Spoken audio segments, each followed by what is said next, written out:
सबसे पहले श्वासों से हम स्टार्ट करते हैं। पहले चरण में जितना गहरा हम श्वासों को ले सके, जब नाक के दरवाजे से श्वास बाहर गई तो आपको दोनों नाकों के पास थोड़ा गर्माहट महसूस होगी।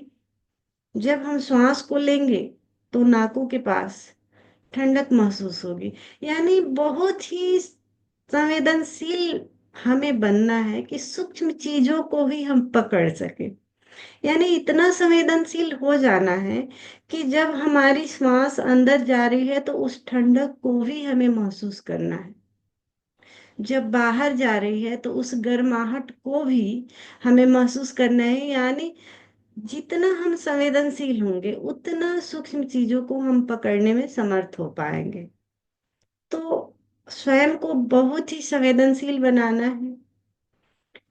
दूसरे चरण में जब हम थर्ड आई पर ध्यान देंगे तो श्वास हमारी लंबी गहरी ही लेना है। श्वासों को जितना गहराई से आप ले सके उतना गहराई से ही लेना है और छोड़ना है, लेकिन पूरा फोकस हमें तीसरे नेत्र पर लगाना है, थर्ड आई पर। तो जहां भी उस स्थान को ढूंढना है, पहले आप फोकस करेंगे, फिर ढूंढना शुरू करेंगे। यहाँ से लेके यहाँ तक, इतना के बीच में कहाँ आपका थर्ड आई एक्यूरेट है, उस पॉइंट को आप ढूंढेंगे कि कहाँ दर्द है।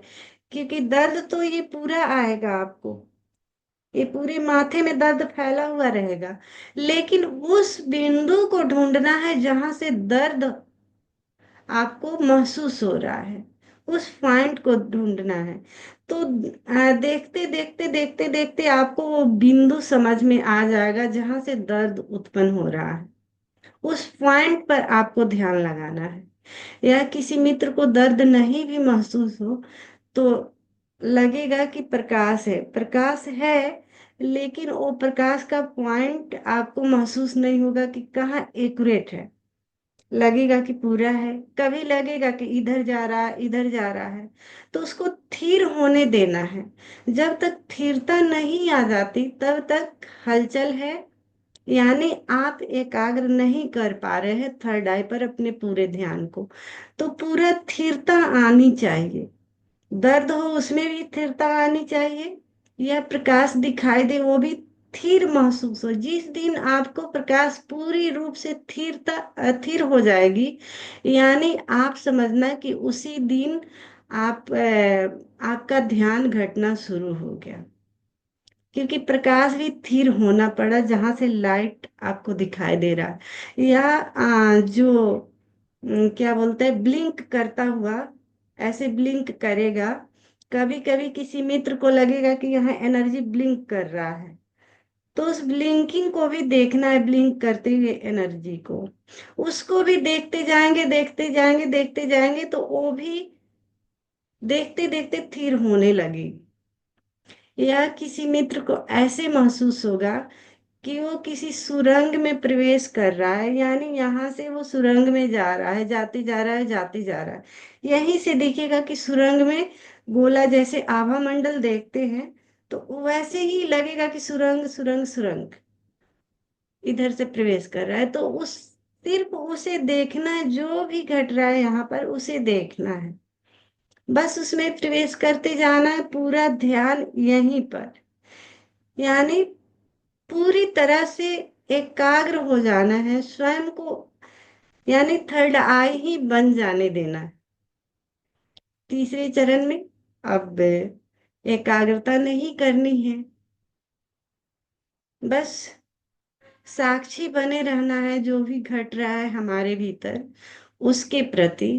क्योंकि तीसरा चरण भी कहा जाए तो तीसरा चरण ही मेन ध्यान है। ये सारी चीजें जो पहला चरण है और सेकंड चरण है, ये एनर्जी को जगाने के लिए है, इससे आप सिद्धियां प्राप्त कर सकते हैं। लेकिन इनलाइटमेंट के लिए तीसरा चरण ज्यादा महत्वपूर्ण है।